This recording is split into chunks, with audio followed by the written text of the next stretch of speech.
Hello नमस्कार दोस्तों। आज है 11 जनवरी 2022। 11 जनवरी 2022 से जितनी भी हरियाणा करंट अफेयर के क्वेश्चन बनते हैं आज उनके बारे में डिस्कस करेंगे और साथ में जानेंगे उनके बारे में अन्य फैक्ट। लास्ट में आपके लिए क्वेश्चन जिससे आपकी तैयारी का पता चल सके। वीडियो की डिस्क्रिप्शन में इसका पीडीएफ है, चाहे तो आप डाउनलोड कर सकते हैं। चलते हैं फिर दोस्तों पहले क्वेश्चन की ओर। पहला क्वेश्चन दोस्तों आज का आप सभी के लिए ज़्यादा समय न लेते हुए, हरियाणा की किस बेटी प्रकृति मलिक कौन से देश की यूनिवर्सिटी में एडमिनिस्ट्रेटर्स की कमान संभालेगी? तो दोस्तों ये संभालेगी ऑस्ट्रेलिया की। ऑस्ट्रेलिया में कमान संभालेगी। तो अब इसके बारे में जान लेते हैं दोस्तों। ऑस्ट्रेलियन नेशनल यूनिवर्सिटी में एडमिनिस्ट्रेशन प्रशासन की कमान अब हरियाणा की बेटी प्रकृति मलिक संभालेगी। प्रकृति का चयन प्रशासनिक अधिकारी के तौर पर इस यूनिवर्सिटी में हुआ है। मूल रूप से रोहतक की देव कॉलोनी के रहने वाले प्रकृति के पिता मनोज मलिक पेशे से एक चित्रकार हैं दोस्तों।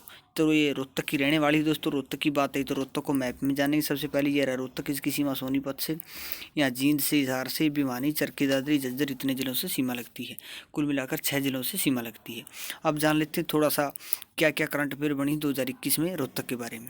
एग्रो मॉल की स्थापना की गई है। Golden achiever award Manisha Kumari भैणी गाँव से है। मिलिट्री का बुलेट प्रूफ सामान बनाने वाला पहला जिला बना है। हरियाणा की पहली पिंक कैफे व सैलून एकेडमी खोली गई है। कचरा मुक्त शहर का अवार्ड भी मिला है रोहतक को। रेलवे पार्ट बनाने की कंपनी भी लगाई जाएगी दोस्तों। अगले क्वेश्चन की ओर चलेंगे दोस्तों। हाल ही में करनाल का कौन सा वार्ड पहला वार्ड शून्य कचरा जीवन शैली अपनाने वाला बना है? तो दोस्तों ये बना है वार्ड नंबर 9। अब इसके बारे में थोड़ा सा जानकर अच्छे से बता देते हैं आपको। करनाल शहर के लिए यह गर्व की बात है कि यहाँ एक व्यक्ति नहीं बल्कि हजारों लोग इस शैली को अपना चुके हैं। एक पूरा वार्ड इस शैली को अपना चुका है। शहर का वार्ड नंबर 9 शून्य कचरा जीवन शैली को अपनाने वाला प्रदेश का इकलौता वार्ड बन चुका है। तो ये वार्ड 9 करनाल का बना दोस्तों। बात करनाल की है तो करनाल के बारे में जान लेते हैं। मैप में ये रहा करनाल, इसकी सीमा लगती कैथल से, कुरुक्षेत्र, यमुनानगर, यहाँ जींद से और पानीपत से, यहाँ इसकी सीमा उत्तर प्रदेश से यमुनानगर से भी सीमा बनती है।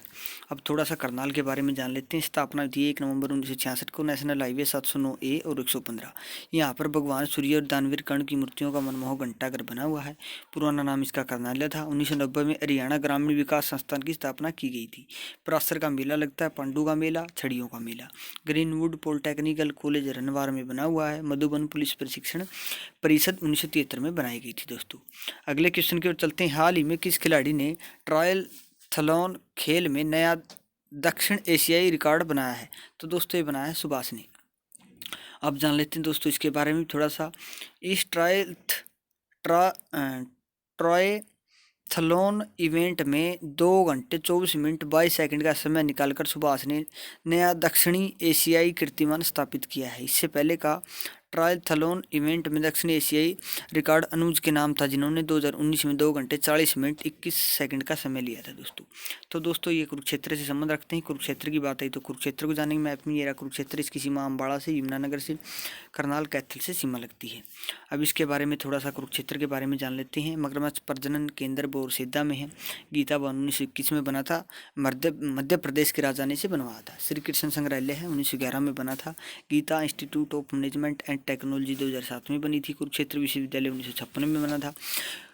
आलू शकरकंद में कुरुक्षेत्र जिला प्रथम स्थान पर है। मोतीलाल नेहरू खेलकूद स्कूल है। तो दोस्तों एक सोनीपत राई में भी है, एक ये भी है। चिलचरा वन्य जीव अभ्यारण्य 28 नवंबर 1986 को बना था। मिनी चिड़ियाघर पिपली में दोस्तों। अगले क्वेश्चन की ओर चलते हैं। आपका ज़्यादा समय न लेते हुए, हाल ही में किस व्यक्ति को राष्ट्रीय स्तर पर मानवतावादी पुरस्कार 2021 से नवाजा गया है? तो दोस्तों नवाजा गया है दलजीत कुमार को।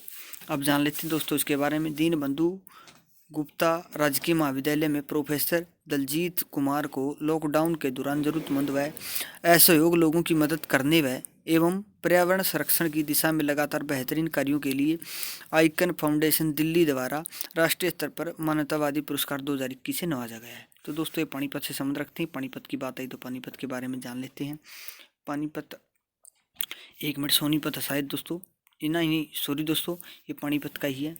इसके बारे में जान लेते हैं दोस्तों। पानीपत के बारे में मैप में ये रहा पानीपत, इसकी सीमा करनाल से लगती है, जींद से लगती है, सोनीपत से उत्तर प्रदेश है, यमुना नदी से लगती है दोस्तों। एक बार कन्फर्म करने से कुछ नहीं होता। आपको गलत शिक्षा दें इससे अच्छा है कि हम दोबारा इसको चेक कर लें। कहीं आप ये समझो गई कई कमेंट करते हैं इसे विषय कि भाई नू को नहीं आंदा, तो भाई कन्फर्म करना में किमें को जानता, आप भी कन्फर्म कर लिया करो, इसमें किमें नहीं बिडाई। तो पानीपत के बारे में जान लेते हैं। बुनकरों का शहर है, पनप्रसिद्ध का पुराना नाम था। नेशनल हाईवे 44 और 709 प्रसिद्ध स्थल है। काबुली बाग बाबर ने प्रथम युद्ध के आदमी से बनवाया था। काला अंब है, बू अली शाह कलंदर की दरगाह, उल्ताफ हुसैन अली की कब्र, इब्राहिम लोदी की कब्र। मेले शिवरात्रि का मेला, पथरी माता का मेला, कलंदर मजार का मेला। हरियाणा में अमोनिया प्लांट पानीपत में है। हरियाणा का पहला गुरुकुल पानीपत के डी कंडला गाँव में खुला था।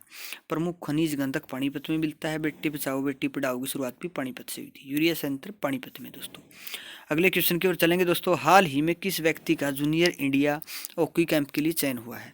तो दोस्तों ये हुआ है दाप्पा देवी का। अब इसके बारे में जान लेते हैं। हक्को इंडिया द्वारा 17 से 29 जनवरी तक साइंस सेंटर बेंगलुरु लगने वाले जूनियर इंडिया हॉकी कैंप के लिए चयन हुआ है। प्रदेश से एक अन्य खिलाड़ी पलक का भी इस कैंप के लिए चयन हुआ है। दाप्पा देवी युवा खिलाड़ी चयन जूनियर हॉकी इंडिया कैंप के लिए इनका चयन किया गया है। दोस्तों तो ये फतेहाबाद से संबंध रखती है। दोस्तों दाप्पा देवी, तो फतेहाबाद की बात आई तो फतेहाबाद को जानेंगे। मैप में ये रहा फतेहाबाद। इसकी सीमा सिरसा से, हिसार से, जींद से, या इसकी सीमा थोड़ी सी राजस्थान से और पंजाब से भी सीमा लगती है। अब इसके बारे में जान लेते हैं दोस्तों फतेहाबाद के बारे में। फतेहाबाद शहर की स्थापना फिरोज शाह तुगलक द्वारा 1352 ईस्वी में की गई थी। 15 जुलाई 1997। इससे पहले हिसार जिले का हिस्सा था। महत्वपूर्ण स्मारक है लाट की मस्जिद, हुमायूं की मस्जिद। 1398 ईस्वी में तैमूर ने सिरसा और फतेहाबाद पर आक्रमण किया था। गोरखपुर में हरियाणा अणु विद्युत परियोजना शुरू की गई है, जिसकी क्षमता 250 मेगावाट है, जिसके अंदर 4 यूनिट है 700 मेगावाट की। यह हरियाणा का पहला नाभिकीय संयंत्र है। 2 मिट्टी पाई जाती, बाखड़ा नहर है। फसलें हैं गेहूं, चना, चावल। खनिज पाया जाता है सोरा। नेशनल हाईवे है 10 है। चीनी यात्री इनसोंग ने भी इसकी यात्रा इस नगर की काफ़ी प्रशंसा की थी। सूती धागे के लिए एक प्रसिद्ध स्थान है हरियाणा का। दोस्तों अगले क्वेश्चन की ओर चलते हैं। इंदिरा गांधी इंटरनेशनल एयरपोर्ट से हरियाणा के कौन से शहर तक हाई स्पीड ट्रेन चलाई जाएगी? तो दोस्तों ये चलाई जाएगी हिसार तक, हिसार के महाराजा अग्रसेन एयरपोर्ट तक। अब इसके बारे में जान लेते हैं। दोस्तों नई दिल्ली स्थित इंदिरा गांधी इंटरनेशनल एयरपोर्ट से हिसार में बनाए जा रहे महाराजा अग्रसेन इंटरनेशनल एयरपोर्ट तक हाई स्पीड ट्रेन की कनेक्टिविटी मिलेगी। फास्ट ट्रेन चलाने के लिए केंद्रीय रेल मंत्रालय ने सहमति दी है। दिल्ली से हिसार तक नई रेल लाइन पर केंद्रीय रेल मंत्री तैयार है। तो दोस्तों ये हिसार में पड़ता है केंद्रीय, और हिसार तक चलाई जाएगी एयरपोर्ट तक। हिसार की बात आई तो हिसार के बारे में जान लेते हैं। मैप में ये रहा दोस्तों हिसार। इसकी सीमा लगती है फतेहाबाद से, जींद से, रोहतक से, भिवानी से। यहाँ इसकी सीमा राजस्थान से भी लगती है। जान लेते हैं थोड़ा सा दोस्तों 2021 की करंट अफेयर जितनी भी बनी है। ये हिसार से रोहतास खिलेरी पर्वतारोही है। मल्लापुर गांव से हैं दोस्तों। एकता बयान डिस्कस थ्रो, ये भी हिसार से ही है। हरियाणा की चौथी रीजनल फोरेंसिक लैब बनाई जाएगी। नेपाल पर्वत माउंटेन लाबुचे अनीता कुंड ने इसे फतेह किया है।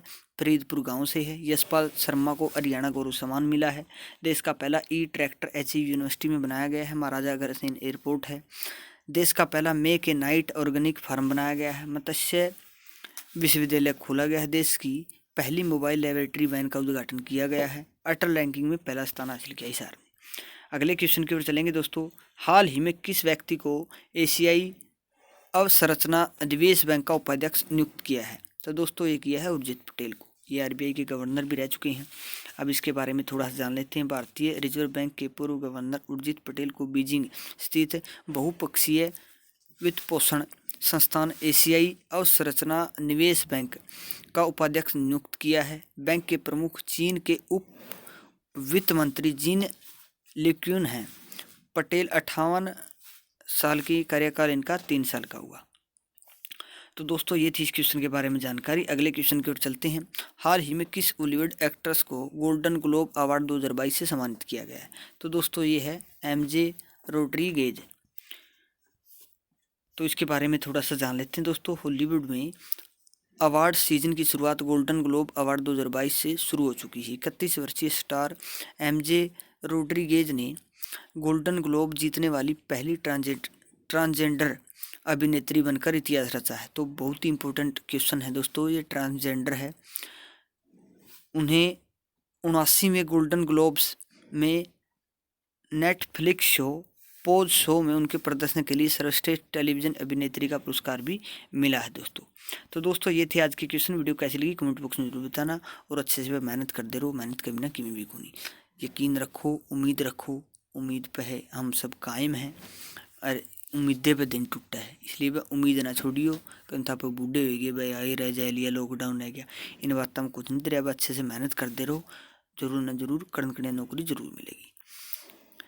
तो कल हमने आपसे एक सवाल पूछा था, हाल ही में किस ऑस्कर अवार्ड हॉलीवुड एक्ट्रेस का निधन हुआ है? तो इसका आंसर था दोस्तों सिडनी पोइटियर का। आप सभी ने इसका राइट आंसर दिया, थैंक यू सो मच। आप ऐसे ही हमारे साथ मेहनत करते रहिए दोस्तों, नौकरी दुआ का छोड़ेंगे आपने। आज का सवाल है, हाल ही में शंकराचार्य की प्रतिमा का क्या नाम रखा है?